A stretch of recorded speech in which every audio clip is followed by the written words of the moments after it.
Hello, everybody, to the book launch. I'm so happy that you're here. My name is Art Fromm. It's so good to have all of you join. We'll just 30 seconds here for anybody that's joining. I appreciate everybody that registered on LinkedIn, and welcome to all of you that are live here on LinkedIn. If you're on Facebook Live, and if you are watching the recordings as well, welcome. And we're looking forward to a great time together with myself and my colleagues Steve and Peter and John, and we'll introduce them in just a second.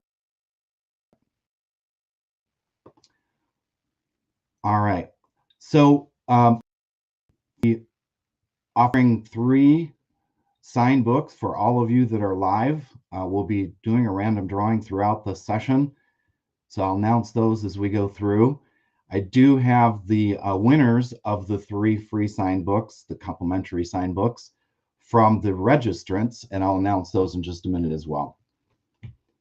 All right, let's go ahead and get started. My name is Art Fromm, and I'm with Team Sales Development. I'm the author of Making Seamless Sales, how sales and pre-sales can work together seamlessly. I want to thank you all, and I've got a lot of other people to thank at the end, but I want to especially thank the team that's helping me, the Many Mangoes team, for this production and all the marketing efforts and everything that was gone into this. It's been a great experience, and we put together a program here that's intended for all of you, the audience. This is all about you. This is to help you understand some things about what you can do in your own role in sales. I mean, after all, we're all selling in one way or the other. This is focused mainly on B2B sales, complex sales, but the book and what we're going to cover today can be helpful for anybody in any type of sales situation. So this is really all for you. I'd like to quickly review what I've heard from others in my 25 years of experience of pre-sales and sales enablement. I want to offer you some unique insights along with Peter and Steve and John. And then, of course, you'll have plenty of opportunities during the session to buy the book. Yes, it's live. Just if you happen to search for it, make sure you get the Kindle version for $9.99. And if you are confused or you see a different price, wait. Okay, there's the banner right there. So you can scan that QR code if you want, but I wanted to hold off on that a little bit. I just want to caution you, don't buy it if it's the $10.99. It's a long story, but the one you want is the $9.99 one for Kindle. So you'll have plenty of opportunity. We'll show this throughout the session. Let me just share my screen here for a minute and tell you what it is that I've seen. And then what we're going to do is have some discussion around the topics. We'll wrap it up with Q&A. By the way, you can all participate by putting your comments into the chat. And then if you have a specific question, if you would please make sure that you are identifying it as a question, because if it's mixed in with the chat, we won't see it, but we have a team that's looking at this, and they will be watching for anything that's designated specifically as a question. All right, let me share my screen here for a second and just share with you to start with what it is that we've heard from others. All right, so I'm going to be looking off to the side here a little bit as I'm talking, and maybe I could give you the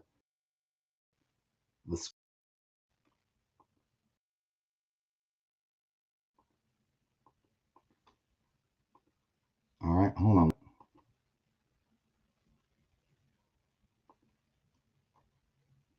All right, here we go.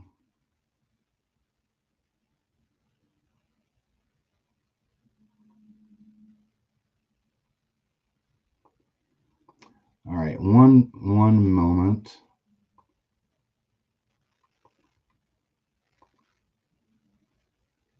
Okay. All right, what you're looking at here is I want to just share with you what we've heard from others like you that are in sales and pre-sales in particular, and some of the challenges and things like that that might be. So sales goal, of course, is meeting or exceeding your sales goals, your personal or department or company sales goals by achieving business and technical close. What we've also heard is that the challenge is that many Demos are unqualified. There's a rush to demo that's keeping these goals from being achieved. Pre-sales and sales sometimes is out of sync. I know, and you've got a great relationship. That's wonderful. The goal would be just to be able to grow incrementally from wherever you're at. If you're new, there's probably challenges with understanding how to work with sales. And unfortunately, all too often I hear sales teams say that they are having difficulties getting what they need, and especially pre-sales, getting it from sales, and sales maybe being frustrated. We'll talk about that. Changing. So this is also impacting the ability to meet or exceed sales goals. There's more buyers, there's more stakeholders involved. There's a lot more progress through the sales process or through the buying process, really. The buyers are already looking at many different things before they even talk with a live salesperson. And all of those things cause challenges that keep us from being able to, or keep all of you from being able to achieve your goals. So the needs are, what I hear from many is methods and tools that help pre-sales and sales work together seamlessly, laser focused on client success, because if the client isn't successful, then the quota is not going to be achieved and you won't be successful. So what I hear from others like you is more help in that area. There's plenty of help from the sales perspective, maybe from the pre-sales perspective, as we'll hear today. There's a lot of help there too, but working together is what I hear many people like you saying that they need. Now, what is the outcome of this? The outcome is increased annual recurring revenue, ARR. The outcome and the expectation that others like you have is that they would make sure that they have total contract value is increased. And of course, the goal is, what you desire is client satisfaction, because especially in the SaaS world where it's based on consumption and licensing and things like that, this is the goal in order for them to achieve the outcomes and for you to then make that quota. And then finally, personal success, whether you're in sales or you're in pre-sales, being successful at what you do, being seen as somebody who's good to work with, that is helpful and helping your clients, and also successful in your company as far as how you're growing. So if you think about that for a minute and think, is that like you, and what would be the differences or the similarities here? And you probably have a slightly different list of the challenges, but clearly these are the things that I've been hearing in terms of what the need is. What we have in mind for you and why we're here today is the Making Seamless Sales book. The book contains methodology that allows you as a sales team, and not just sales and pre-sales, but also throughout the entire sales engagement, all client-facing roles, to work together better. And there's a big focus on what it is that everybody's doing, but especially pre-sales and sales. This is the table of contents for it. And if you skim through here quickly, you could see that we have many things in here that are unique and not available in other formats, as some of the quotes that you saw at the beginning this testified, that there's a hunger for something that helps sales and pre-sales come together. And just a quick footnote, typically whenever I'm talking about this in the book, hold on a second. Whenever I'm talking about this in the book, it is, I'm going to refer to the SE as pre-sales. There's a lot of different job titles, but generically, basically speaking, sales engineer, solution architect, other things, I'm going to refer to that role as the SE. And then the account manager, the AM, is what I'm going to refer to any sales role, whether it's the AE, a SDR, a BDR, and an AM as well. So those are the generic titles that I'm using. And therefore, and you probably have figured this out by now, therefore, the reason why this is called seamless sales, because the idea is we want to blend together properly so that the SE and AM are working together as a team. This book is intended to be enough for you to get that going. I highly encourage that you work with your sales counterpart, whether you're a pre-sales working with sales or sales working with pre-sales, whoever you are, whatever role you are, sales management, sales enablement, all of you can use this to work together better as a team. And that's the goal of this. And by consuming the contents of this book and going through the activities, which I'll talk about more in a little bit, you will be able to do that and therefore achieve the revenue you're looking for, achieve your quota, work more efficiently, more effectively, get time back in your schedule, and make your customers happy, and therefore get the recurring revenues that you're looking for. So that's just a quick introduction to what I've heard, why we're here, and the solution that this provides for you in terms of the way that you can move forward. All right, now again, in terms of the chat, and let me open this up right here. Okay, there we go. So I can see the team is showing me comments from the LinkedIn Live and from Facebook. I'm not sure if the Facebook is working, but in any event, if you have access to this right now, feel free to put in your comments and questions. Make sure you identify it as a question so that we can bring that up at the end of the session. All right. So let me announce right now that we did have the giveaways, and one of the giveaways was complimentary sign books for anybody who registered. So all 150, 160 registrants were entered into this drawing, and the winners of that, let me announce that right up front, and then we're going to award some signed books for those of you that are attending live. The winner of the signed books for registering was Cernopoli, and we'll be in contact with you. Josh Harris, congratulations, and Ajay Singh are the winners of the signed books for the registration. So thank you, and thank you again, everybody, for registering. All right, let's go ahead and get into it, and we're going to start with some introductions, and I'll bring my co-presenters up here, my colleagues, my partners, Steve and Peter. I do want to say very quickly, and that was the slide you might have saw for just a second there, and let me share my screen here again.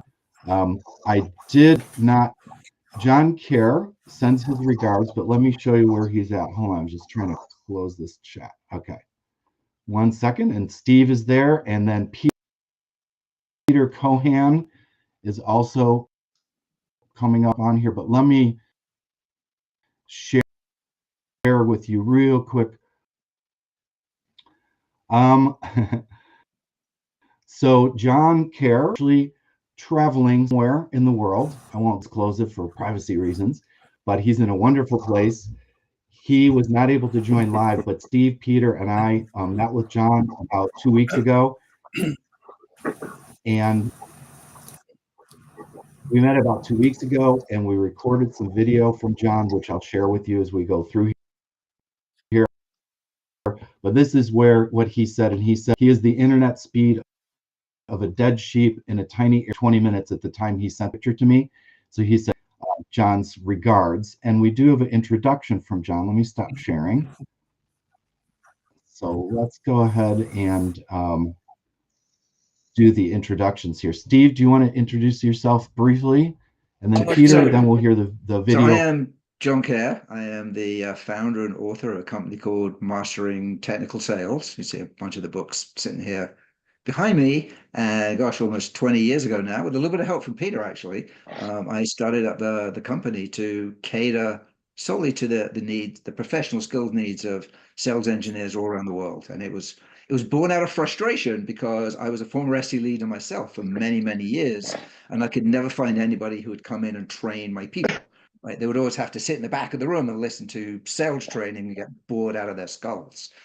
So that's why I wrote the book, and here we are, like over 20 years later. And who would have guessed that we are? I'm actually a chemical engineer by training, so I have a Bachelor of Science and Engineering degree in chemical engineering, and then left that. He understands what link scale means.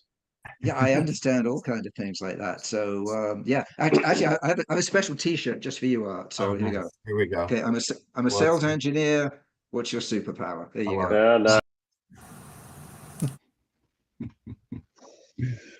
All right, so we got the clip early with John there, and that was the recorded session we did previously. So Steve, why don't you take it away with a brief introduction, please? Sure. My name is Steve Bistritz. I'm the founder of a company called sellexcel.com. And previously, I spent 28 years with IBM in a variety of sales management, and training management positions. And actually, my last job with IBM was in managing a sales training function for $1 billion division. But really, I started as a systems engineer in IBM and actually spent 3 years as an SE. But after IBM, I joined a small sales training firm here in Atlanta. It's actually called Target Marketing Systems, where we delivered sales training workshops to thousands of professional salespeople around the world.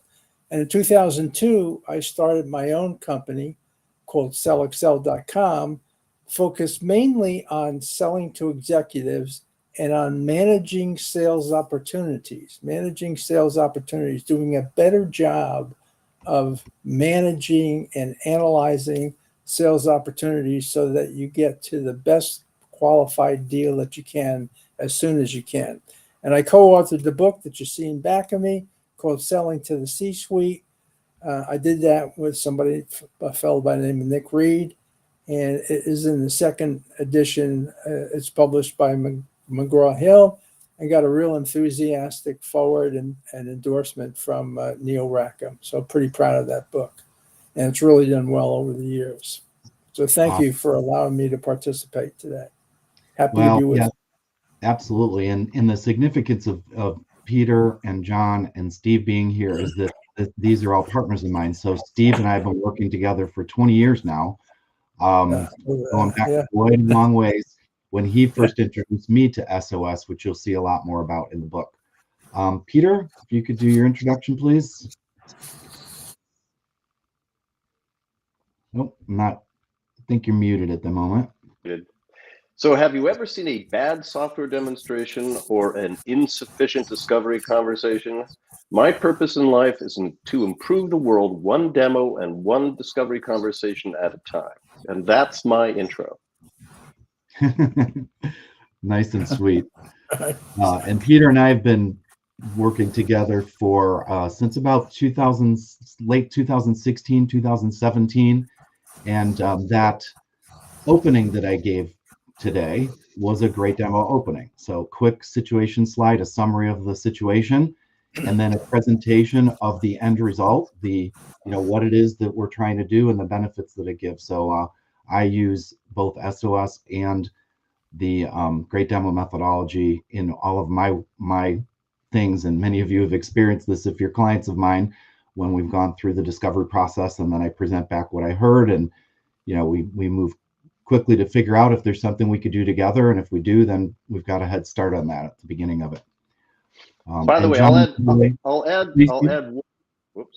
add one small thing, and that is, with the combined group here, the four of us, you're looking at something like, and everybody sit down when I say this, about 160 years of experience. So consider it is what it is. So consider Art's book, and actually all of our books, they're time machines. They're ways to compress time from 40 years or 160 years linearly down to a couple of hours. So contemplate that.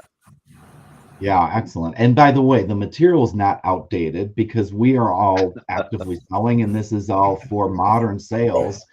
But what we've done is been able to learn based on all of our experiences. And yes, in the book, I share some things from quite a long time ago because that's what formed my career and helped me along.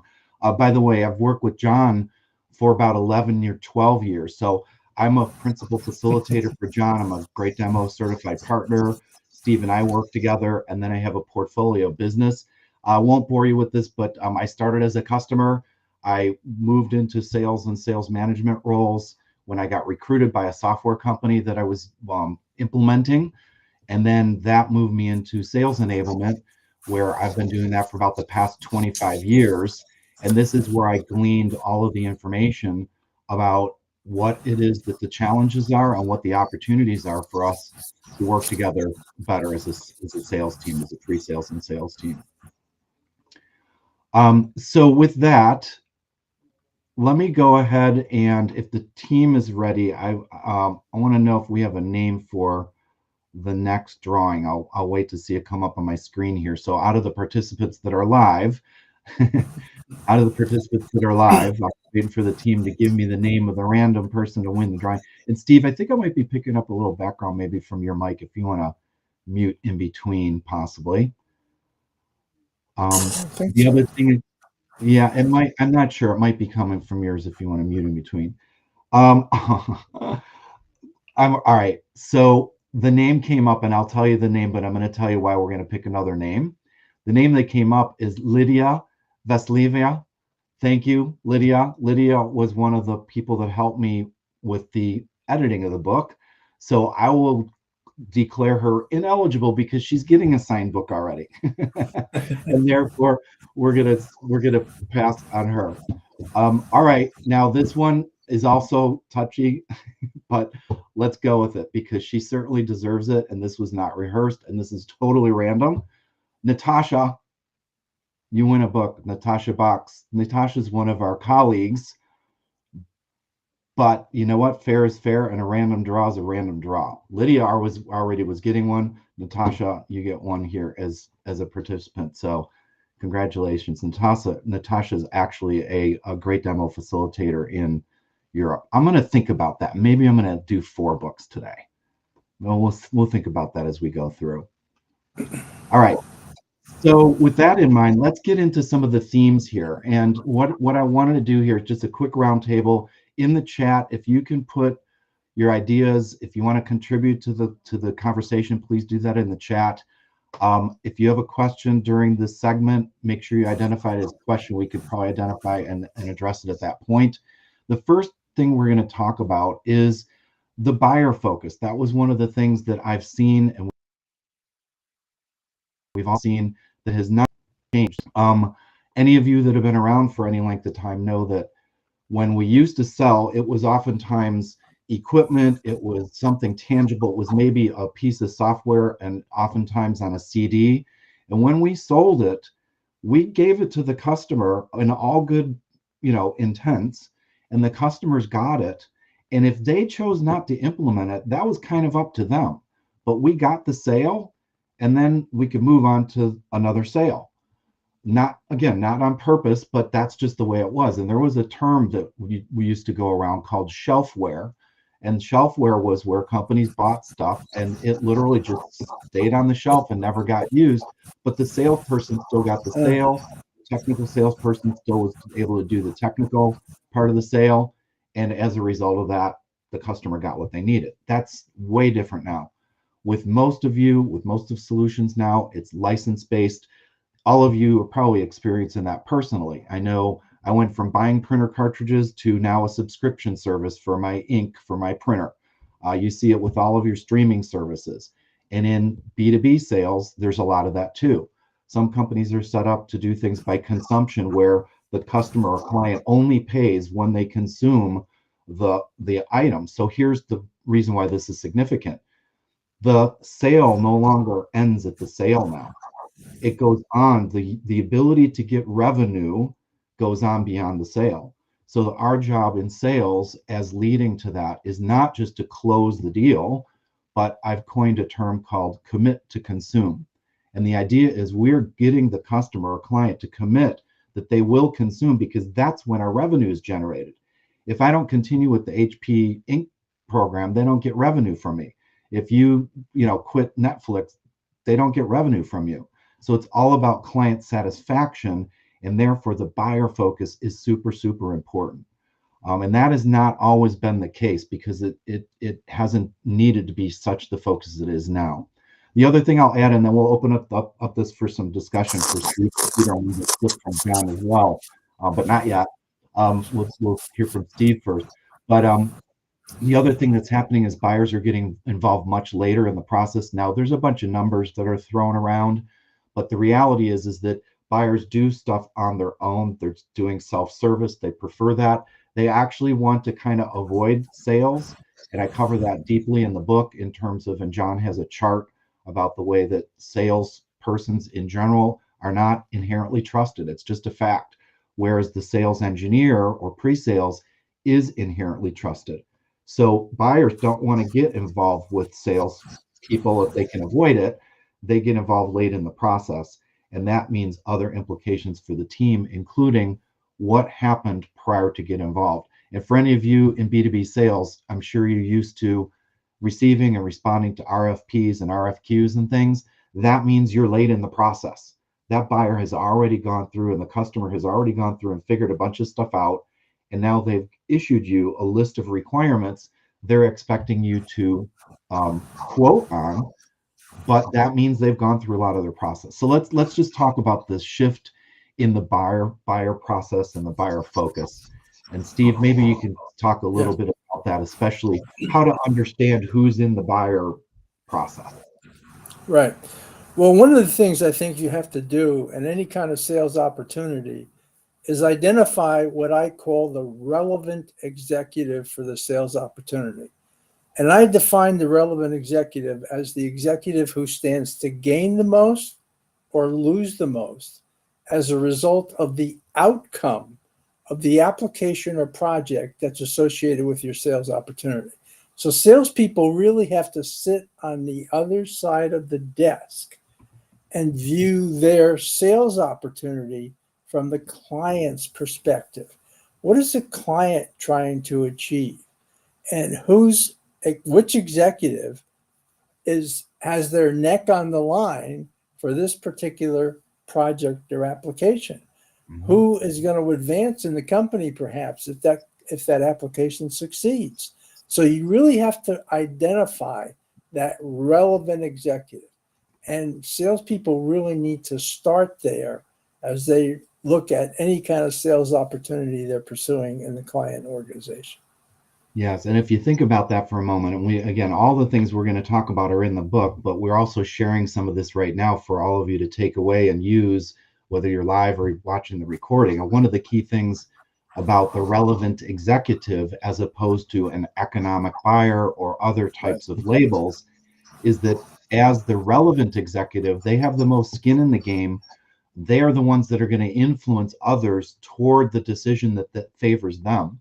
So one clue is that very often if you're late in the process, you're probably dealing with procurement or a selection committee. That's probably not the relevant executive. They are probably working on behalf of that person. But what we want to get at is the person who has the most to gain or to lose. Then they'll be fighting for us and championing what we offer inside of their company. So that's a really, really important thing, and a big distinction of SOS methodology compared to the others, which is discussed in the book. Pete, let's see here, just so I don't go out of order this time, because I kind of messed up last time, and I'm sorry, team, I made you show the video too soon. Let's go to John's video talking about this in terms of consumption. It might be a slight lag. Is that it's not a new concept. I mean, I think back now, so I date myself. 30 years ago, I was running an SE organization at Sybase in New York City, dealing with financial services. And we had within our organization people called customer success managers, which is a fairly novel concept at the time. And their job was to work with the Merrill Lynches and the Bank of Americas of the world, who had huge, humongous contracts with Sybase, to get them to burn down their commitment and make sure they were happy, so they buy more from us. I mean, so it was a very early version of that whole cyclical, MRR or ARR model that we're in now. And that was 30 years ago. And if you see what sales organizations have now, right, you've got chief solution officers, you've got customer success, and there are all kinds of different titles that have been brought in the organization to assist with this consumption and the burn down. So, you can continue to keep the customers and have them ramp up and utilize your services more. I think that's a fun part of the job as well, and that drives the relationship that you talk about in your book too, Art, because that's all in from everybody in the organization. It's not just on the shoulders of one person. All right, so there's a little bit from John in terms of consumption and driving that, and then the partnership that's needed, because it's important that we're in sync. And by the way, this starts at hello. This idea of understanding what the buyer is trying to do starts at hello. Whether it's an automated system, whether it's your website. Consensus is featured in the book as an automation technology for demos. Any of that type of information you're gathering is important to capture all the way through and then share all the way through, so we know what the goals are. Peter, your thoughts on the idea of the buyer and the shift in buyer focus? So two things on this. First, if you're tracking on it and what John just said, Sybase was acquired by SAP in 2010, if I recall correctly. So I assume they must have been doing something right with that. Commit to consume. That is a delightful and important phrase. And I think it really represents a mindset, an organizational mindset that needs to be established and driven down from the top.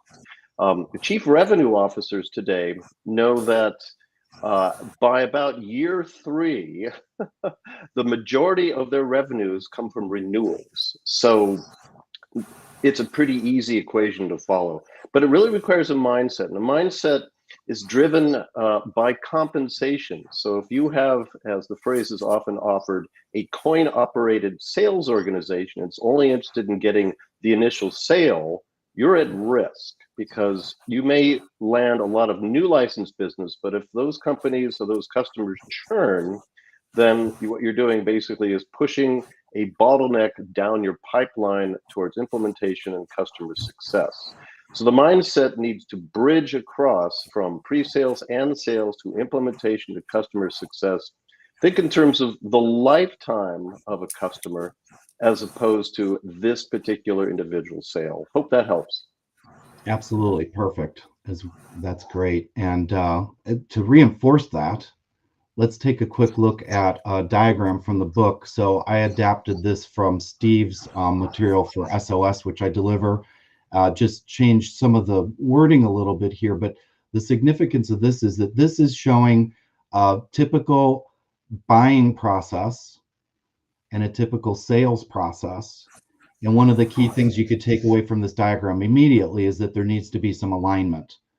And whether we actually, as a sales team, get involved late in the process, or if we have the opportunity, which is the encouragement in the book, that we start up here where the buyer is trying to figure out what to do, or they've encountered a problem of some sort, our job is to track along and understand what they've been going through in order for us to execute our sales process. Now, when I was researching this for the book, I found it very interesting that you can find a lot about sales process. So if you just Google sales process, you'll see tons of different diagrams that look similar to this. And if you Google buying process, you may see some things that are similar to this. And once in a while, they show alignment. What's interesting to me, though, is the fact that these two processes are almost always shown linearly. And by that, and that's the way it used to be, right? You execute it and you're done. You go execute it with somebody else and you're done. That isn't the way that it is anymore. The sales process is actually a circle, or should be. And therefore, the buying process needs to be looked at as a circle. As Peter just said, it's for the lifetime. That doesn't mean a one time, it means more than that. So what I did was I combined all this together into what I basically call the seamless sales flywheel.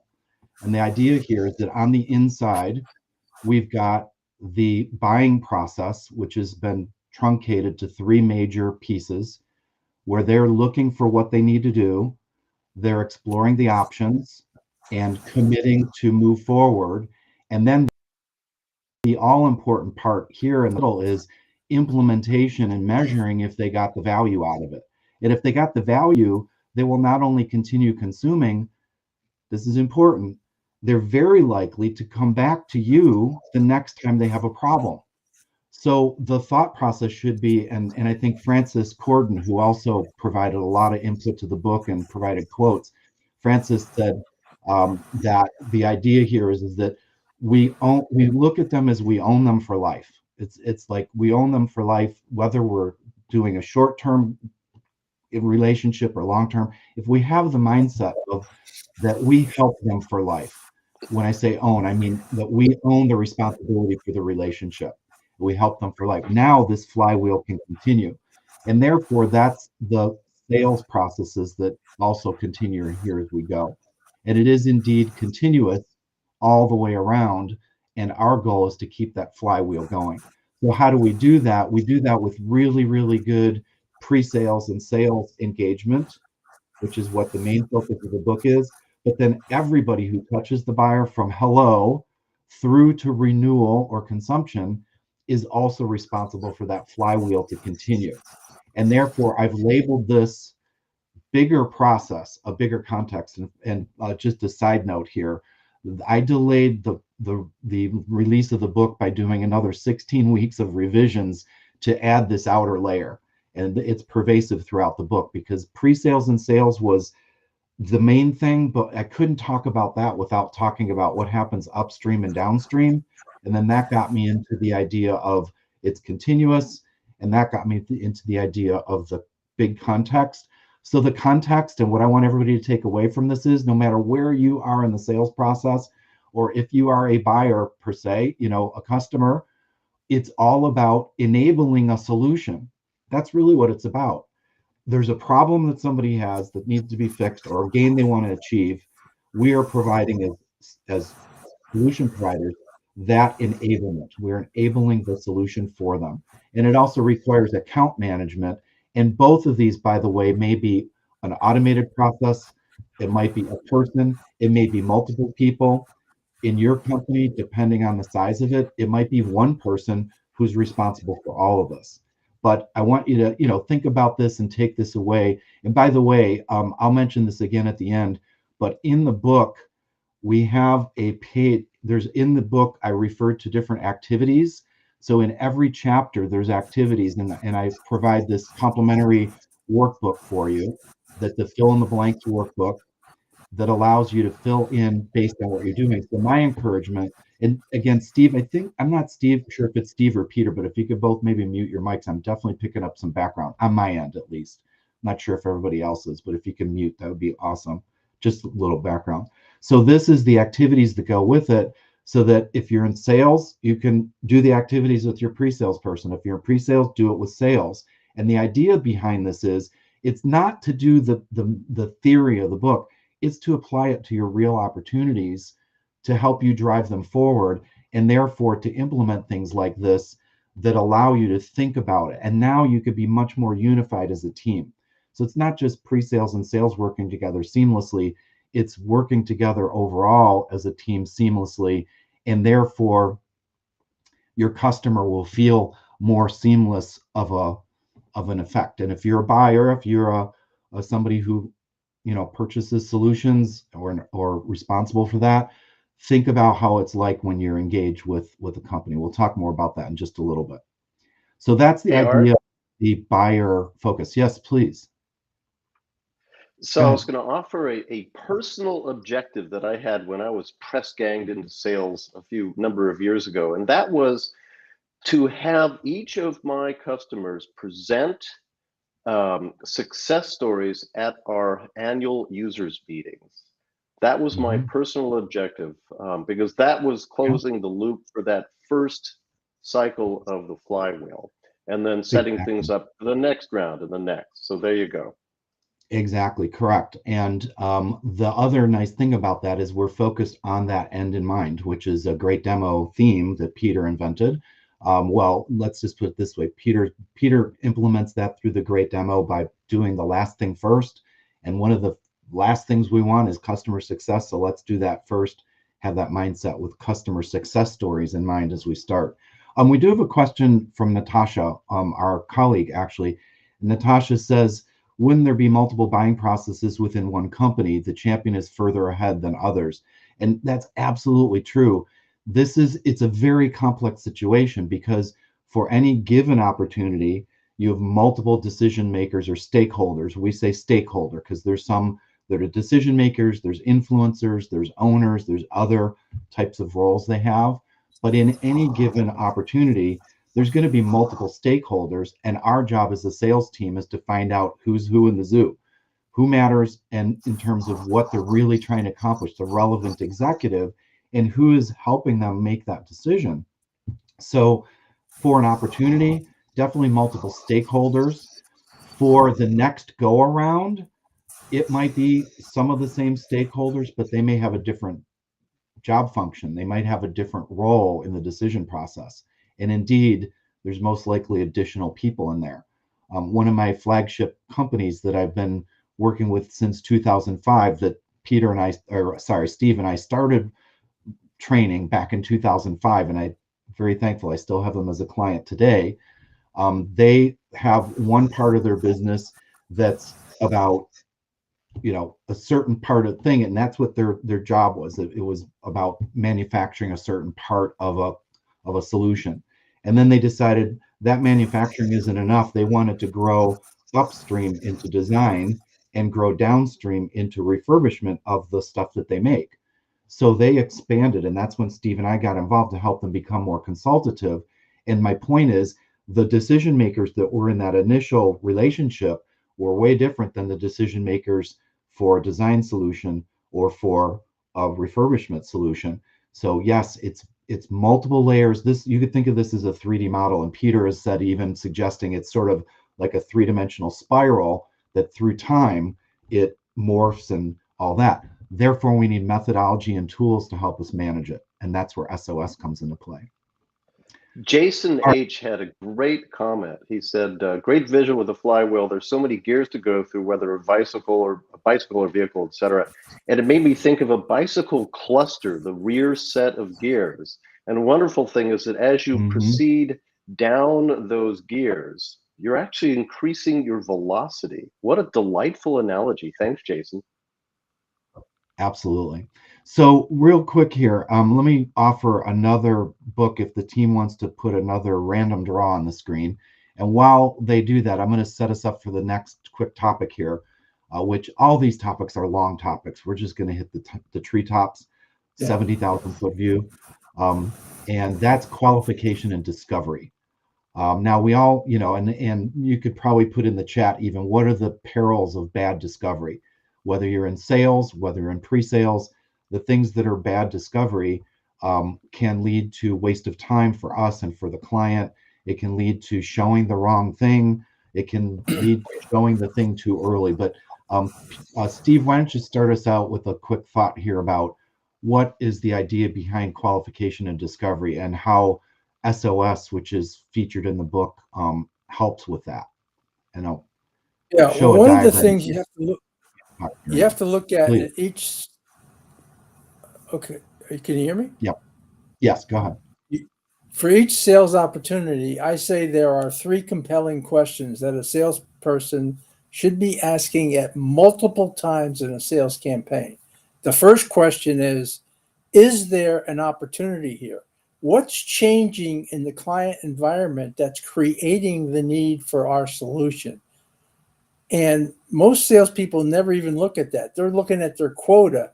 Well, you have to look at it from the client's perspective. What's changing there in the client's organization that's creating the need for change? The second key question is, can we effectively compete for this opportunity? Do we have a solution that can be integrated into the client's environment? And can we articulate the unique business value of our solution? And does the client understand our unique business value? And the third key question, perhaps the most important, is can we win? Can we win this opportunity? Are we aligned with the most powerful people in the client organization who could help us win the deal? And one of the most powerful persons in the client organization is that relevant executive, because as Art said before, that relevant executive can influence the sales opportunity. They can influence the buying decision. And even if a buying decision has taken place, they can go in and usurp that buying decision because their neck is on the line for this project or application. And they want to make sure it's successful. Absolutely. And let me just share my screen again real quickly here to show you those 3 questions, the 3 compelling questions that Steve mentioned. And this is all, again, covered in the book. You'll see all of it. This then moves into a opportunity snapshot that allows us to qualify the opportunity properly, looking at the customer's situation with 1, 2, and 3. Then 4, 5, and 6 is about our ability to deliver. So yes, even during qualification, we're looking at not just, is this a suitable client, but are we able to fulfill the needs of this client? What does it take for us to line up the resources? And then finally, 7, 8, and 9 are about the decision process, which is the multi-layers we just talked about. And then number 9 right here, notice number 9. Number 9 is the relevant executive. So this is the qualification process for SOS, which by the way is also available in a Dynamics 365 and a Salesforce app that goes right along with it. So that's what that's what we offer and the methodology around it. Let's see here. So we're going to have, I don't want to get too out of order here just for the team. Okay, so can we go ahead and take a look at the video that John, we recorded when we were together with John a couple weeks ago about the number of deals won by Do Nothing Incorporated. And then Peter. Which is, consistently now over 20 years, 40% of the deals that hit the top of the pipeline get won by this company, DNI, right? Do Nothing Incorporated. Right. And it's not like even your competition wins it because you're not a fit. They just decide not to do anything. So if you could just exit out of those deals super fast, which goes into a lot of the qualification that Steve was talking about, that's your major help before you seriously engage in discovery. And addressing your original question, I think discovery is so important. I mean, if you look at my book, I've got the most chapters in it. Peter wrote 300 plus pages on the topic, right? I mean, it's like the art form. But I think what a lot of people don't realize is discovery. It's like the DNA helix. There's two things that go on simultaneously. There's technical discovery and there's business value discovery, and they shouldn't be done independently of each other. They're things that the SE and the account exec need to work together on, right? Seamlessly, forgive the plug, because if you don't paint the target up front, you've got no idea what you're aiming at when you do get to the outbound phase of the sales call, whether it's demos, presentations, whiteboarding, your proposal, whatever it might be. And that's why discovery is so crucial.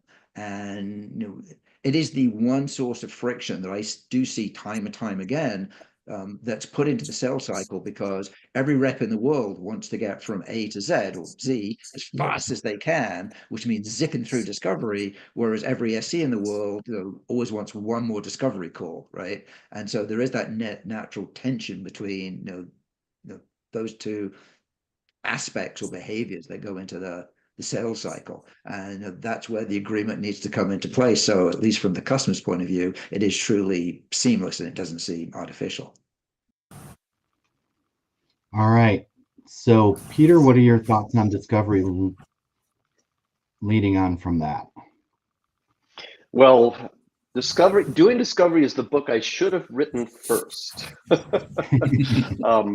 And that is actually the truth, because everything else being equal, the vendor that is perceived by the prospect as doing a superior job in discovery is in a competitively advantageous position. You talked about no decisions, and so did John. No decisions comprise, well, Gartner says 45% of all opportunities that are actually placed on the forecast as closable. It is the biggest competitor, and yet, and here's a scary thought, most organizations don't actually track no decision outcomes because it takes so long to determine. One of the things I identify in the Doing Discovery book is that there are three simple elements, and Steve had a few as well, but whether those are adequately answered or not can tell you very readily whether or not you have a no decision opportunity in your hands. So I hope that helps. Absolutely. Yes, and so a big theme of the book is to do that proper discovery right up front. Now, Peter's book has all kinds of detail about discovery. What we talk about in the book is the decision process and the stakeholders and all the things that go into that to understand value. What are they perceiving as value? Where are they perceiving risk? And then we look at the way that that changes through the buying process. Who's involved? What are they going to be thinking about? As a sales team, what should we be doing about that? How should we be responding? But up front, for qualification, the idea is instead of the whole process being a big funnel where we just push more in the top to get more out the bottom, we want to unqualify or disqualify or move on from deals that are no good right at the beginning, and then focus on all the deals that are most productive as we move through it. So this is the idea of really changing, and sales management will love to hear this. It's to help with moving from a funnel where stuff falls out late in the process because it really wasn't qualified, There's demos that are done for deals that are not even discovered very well and not much information is known, but instead move it into more of a pipeline. It's more predictable. It's more live, real time. It's much better. And for the salesperson, it's going to lead to more wins and increase your win rate. Okay, so we're getting close to finishing up here. I got a few book announcements to make, and then we're going to get into a bit of a close, and I'll make one more book announcement. So Pam Dunn, congratulations, you're the winner of a complimentary signed book, and we'll be in touch with you to get your address and all that. Pam's a great supporter on LinkedIn. Always see Pam very, very active. And then we've got another name here, Rose Odhiambo, I believe that is. Congratulations, you're going to get a book. And then I'm going to do one more right now, and then we're going to do one at the very end. We have one other one, Damian Cooper Smith. You're going to get a complimentary signed copy of the book. Damian Cooper Smith, so congratulations. All right, wrapping this up then, and thank you again, everybody, for watching and being here live. Wondering if there's any final questions first, and I'm looking through the chat. I do see a question here from, actually, it's from Damian. Maybe that's very interesting. What a coincidence. Okay. Should sales and pre-sales own the buying process, and who should lead? Yes, the buying process needs to be owned by both. And John mentioned it. One of the big themes in the book, and something that I've been doing for 20 years or so, is that pre-sales or SE needs to own technical close. And that part of the buying process, which is the buyer, the technical buyer, the technical decision maker.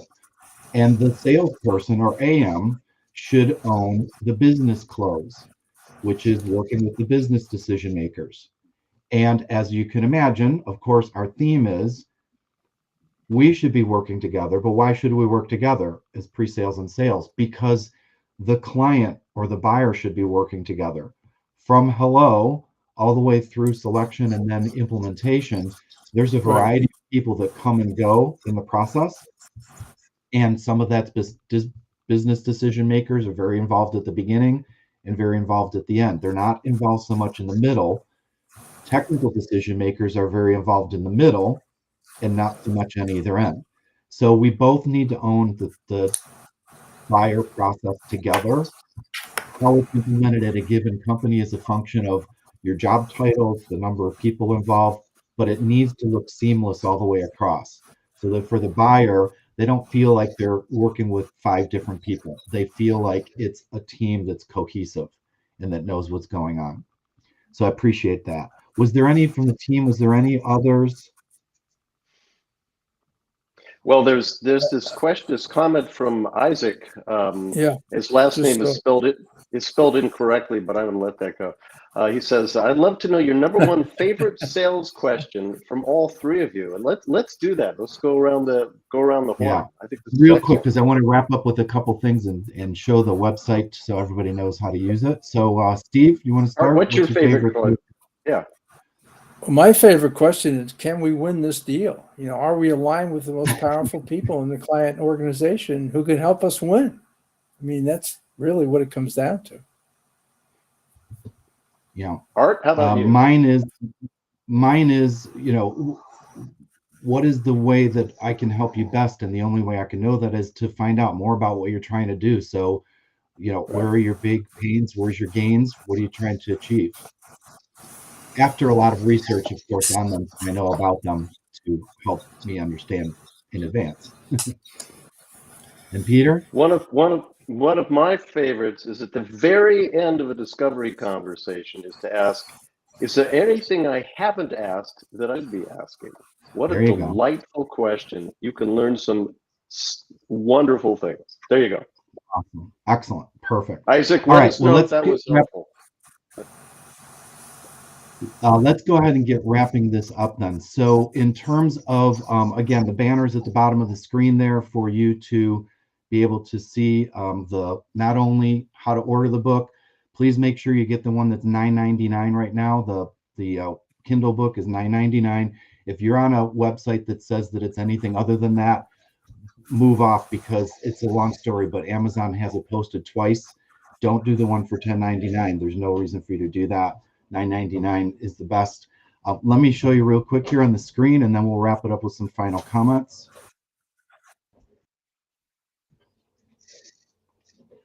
All right. So Thanks, Isaac. this is the Team Sales Development website. There is a very prominent icon. Oh, hold on. Here we go. I think it's there. It's sharing. There's a very prominent icon of the book right here. So if you go to the book icon, you can then access a whole page full of information about the book, which includes, of course, the ability for you to order it. If you can order it today, I encourage, if you're in pre-sale, buy one from your salesperson. If you're in sales, buy one for your pre-sales person. And if you scroll all the way down to the bottom of this page, which also features Steve, John, and Peter, and you can select these to get access to their books. If you go all the way down to the bottom of the page, you'll notice right here, follow this link to access the Seamless Sales Book Activity Worksheet. And this, when you select this, you will be taken to a page where you can fill a form out and have access to the activity workbook. A lot of books that you might have bought have activities in them, and you maybe skim over them. This is designed for you to use. And again, I'm picking up some really bad background noise there. Hopefully it's just me. This is for you to use together or by yourself to analyze your solution that you're proposing for a real live opportunity. And if you go through this, these are all clickable fields so that you can fill it in very easily, save it, share it, work with each other. And that's what's going to allow you to increase your revenues.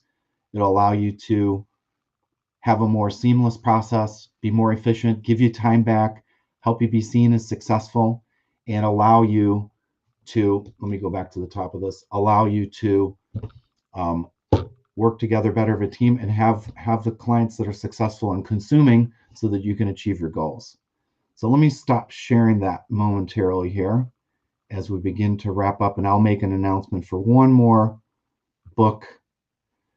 Yes, Natasha asked, can you order from Amazon in Europe? Yes, it should be on Amazon in Europe. It should be worldwide distribution right now. So go ahead and check that out. And just in closing here, I want to say thank you so much to Peter, John, and Steve for your partnership through all the years, for being able to share key elements of your methodology, which I use and which I teach. And then I've been able to combine that. So everybody, here's one of the things you're getting with the book is not just our 100 and whatever years of experience, but I have the unique perspective from both pre-sales and sales. I've done both. I've seen both. I teach both. I facilitate both, and I help teams in both coming together to do things better. That's unique because most of the time the focus is on one or the other. And Steve, Peter, and John, you've really helped me tremendously to do that. It's been great to be partners, and I'm looking forward to good things for all of our audience and everybody to come. Thank you to the Mangoes team for putting this together and taking care of all the behind the scenes things for me. And then, of course, I've got a whole crew of people. It's recognized in the book of all the contributors that have helped with the editing, the copywriting, the team, the manuscripts team who helped me produce it and publish the book, and everybody else that's gone through this. So thank you very much. We'll conclude this right now. We'll show the quotes at the end in a moment. Not quite yet. I need to announce the final winner of the book. And that is one more winner. I'm waiting for the answer here. Everybody's in suspense. One more winner of the book.